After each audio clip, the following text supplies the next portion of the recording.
વધ્યા સમાચારોમાં તો રાજકોટના ગોંડલની સ્કૂલની હોસ્ટેલમાં ધોરણ 10ના વિદ્યાર્થીને ઢોર માર માર્યો હોવાનો આક્ષેપ કરવામાં આવી રહ્યો છે। હોસ્ટેલમાં આ બનાવ બન્યો હતો। બે રૂમ પાર્ટનર અને હોસ્ટેલના બે વિદ્યાર્થીઓએ પીડિતને ઢોર માર માર્યો હોવાની વિગત છે। આ બનાવ બાદ વિદ્યાર્થીને હોસ્પિટલ ખસેડાયો હતો। પીડિત વિદ્યાર્થીનું કહેવું છે કે બનાવ બાદ તેની પાસે એક શિક્ષકે માફીપત્ર લખાવ્યું હતું તો સ્કૂલ સંચાલકોએ વાલીને મોડેથી જાણ કરી હોવાનો પણ આક્ષેપ થઈ રહ્યો છે। આ બનાવ બાદ વાલીઓએ પોલીસને રજૂઆત પણ કરી છે તો આ તરફ બે ડિવિઝન પોલીસે પીડિત વિદ્યાર્થીનું નિવેદન પણ નોંધ્યું છે।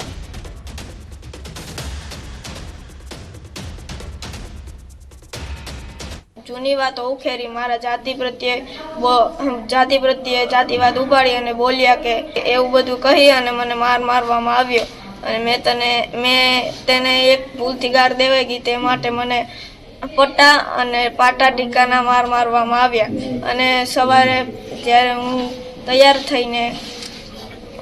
થઈને સ્કૂલે ગયો ત્યારે મેં મારા ક્લાસ ટીચરને જાણ કરી। ક્લાસ ટીચર અમારા કેમ્પસ ડાયરેક્ટર પાસે લઈ ગયા। એક શ્રુતિ મેડમે મને માફીપત્ર લખાવવામાં આવ્યું અને માફીપત્ર લખાવતા સમયે શ્રુતિ મેડમ એમ કહેતા હતા કે એક હાથે કદી તાળી લાગતી નથી, તારો પણ કંઈક વાંક હશે એટલે આ બધું થયું છે। એવી રીતે કહી મને પાણીસરના રૂમમાં લઈ જઈ અને સુવડાવી દેવામાં આવ્યો। પછી મેં જોયા પછી ખબર પડી કે આ લોકોને પટ્ટાના માર માર્યા છે, બટકા ભીર્યા છે અને એવું બધું કર્યું છે।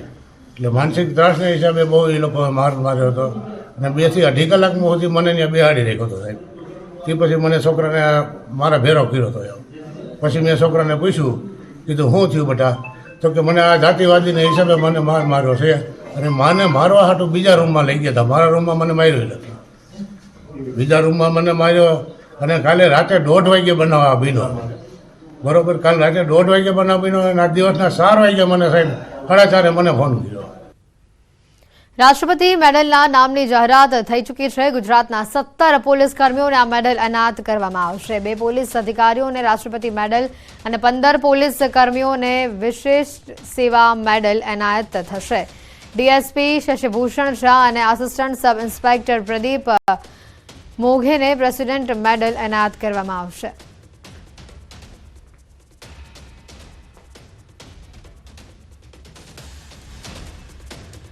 રાષ્ટ્રપતિ મેડલના નામની જાહેરાત કરવામાં આવી છે। ગુજરાતના 17 પોલીસ કર્મીઓને આ મેડલ એનાયત કરવામાં આવશે। 2 પોલીસ અધિકારીઓને રાષ્ટ્રપતિ મેડલ એનાયત કરવામાં આવવાનું છે। રાષ્ટ્રપતિ મેડલના નામની જાહેરાત થઈ ચૂકી છે। મહત્વના સમાચાર, ગુજરાતના 17 પોલીસ કર્મીઓને આ મેડલ એનાયત કરવામાં આવશે। રાષ્ટ્રપતિ મેડલના નામની જાહેરાત કરવામાં આવી છે। 15 પોલીસ કર્મીઓને વિશેષ સેવા મેડલ એનાયત થશે। ડીએસપી શશિભૂષણ શાહને મેડલ એનાયત થશે।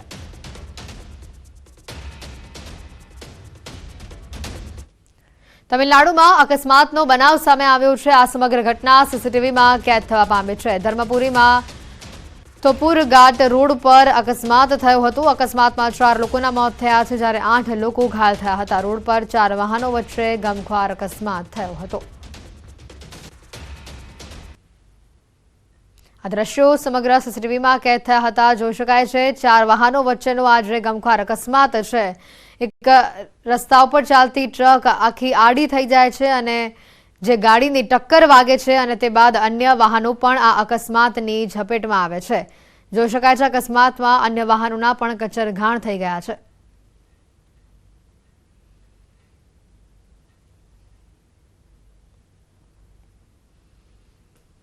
બનાસકાંઠાના દિયોદરના લુદ્રા પાસે કેનાલમાં દંપતીએ પુત્ર સાથે ઝંપલાવ્યું। ભાભરના મેરા ગામના દંપતી અગમ્ય કારણોસર 5 વર્ષના પુત્ર સાથે કેનાલમાં ઝંપલાવ્યું હોવાની પ્રાથમિક વિગત સામે આવી રહી છે।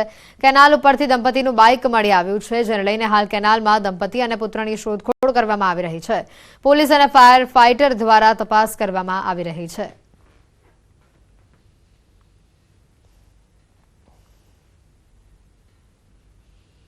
ફરી એકવાર રાધનપુરની પીપળી ડિસ્ટ્રિક્ટ કેનાલ ઓવરફ્લો થઈ છે. ખેડૂતોના હિત માટે બનાવેલી કેનાલ કોની બેદરકારીના કારણે વારંવાર ઓવરફ્લો થાય છે તે હાલ મોટો સવાલ છે. હાલ આ કેનાલ ઓવરફ્લો થતા 15 વીઘા વિસ્તારમાં પાણી ફરી વળ્યું છે અને જેના પગલે ખેડૂતોને મોટા પ્રમાણમાં નુકસાન થયું છે. ખેડૂતોના મતે અધિકારીઓની બેદરકારીના કારણે વારંવાર આ નુકસાન તેઓને વેઠવું પડી રહ્યું છે. માટે વહેલી તકે આ પ્રશ્નનો ઉકેલ આવે તેવી ખેડૂતો માંગ કરી રહ્યા છે. અમદાવાદથી પિંપળી ડિસ્ટ્રિક્ટ તરફ જતી કેનાલ ઓવરફ્લો થવાથી ઘઉં, રાયડા અને મકાઈ ને રચકો અને ઊભા પાકને ખૂબ નુકસાન થયું છે અને ઓવરફ્લો થવાથી ખૂબ ઘરે ચારે ઉપર પાણી ફરી વળ્યા છે. રાતના 3 વાગે ઓવરફ્લો કેનાલ થતાં અમારા ખેતરોમાં પાણી ભરાઈ ગયું છે. તો અમારે આનું નુકસાન કેના જોડેથી લેવું? ત્યાં પાણી છોડનારા કનેથી લેવું કે કોન્ટ્રાક્ટર કનેથી લેવું કે આગળ પાણી જાય એના કનેથી? કેનાલ ચાલે એનો અમને કાંઈ વાંધો નથી, પણ માપની છોડે તો સારું. અમારા ખેતરોમાં બહુ નુકસાન થયું છે. અમદાવાદમાં જીએસટીનો આરોપી જપ્તામાંથી ફરાર થયો છે. જીએસટીનો આરોપી આસિફ ડુલા પોલીસ જાપ્તામાંથી ફરાર થયો છે. છાતીમાં દુખાવાની ફરિયાદ બાદ હોસ્પિટલ લાવવામાં આવ્યો હતો. બાથરૂમમાં જવાનું કહીને બારીમાંથી તે કૂદીને ફરાર થયો છે. 30 જાન્યુઆરી સુધી રિમાન્ડ પર હતો આરોપી.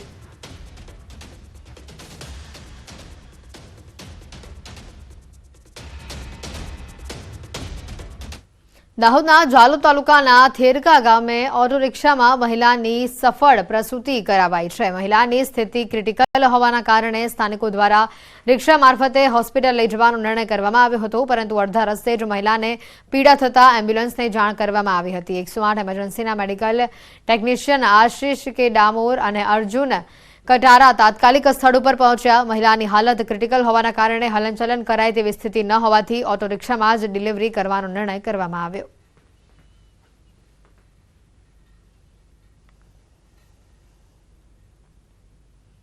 જેતપુરમાં રખડતા ઢોરનો ત્રાસ યથાવત છે. શહેરના બોખલા દરવાજે રખડતા ઢોરે નાનુબેન સારોલિયા નામના 70 વર્ષના વૃદ્ધાને અડફેટે લીધા. રખડતા ઢોરે વૃદ્ધાને અડફેટે લેતા વૃદ્ધા ગંભીર રીતે ઇજાગ્રસ્ત થયા હતા, જેથી તેમને સારવાર માટે જેતપુર સરકારી હોસ્પિટલ ખસેડવામાં આવ્યા હતા. રખડતા ઢોરના કારણે અનેકવાર અકસ્માતો થઈ ચૂક્યા છે અને નિર્દોષ લોકો તેનો ભોગ બની રહ્યા છે, જેથી નગરપાલિકાની ઢોર પકડવાની કામગીરી પર અનેક સવાલો પણ ઉભા થઈ રહ્યા છે.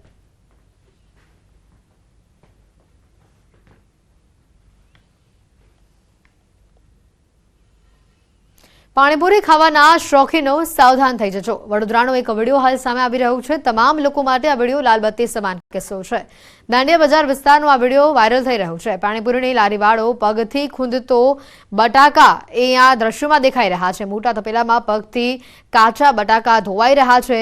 રોડ ઉપર પડી જતા બટાકા પાણીથી ધોઈ ફરી તપેલામાં નખાઈ રહ્યા છે. આ વાયરલ વિડીયોની પુષ્ટિ ન્યૂઝ 18 ગુજરાતી નથી કરતું.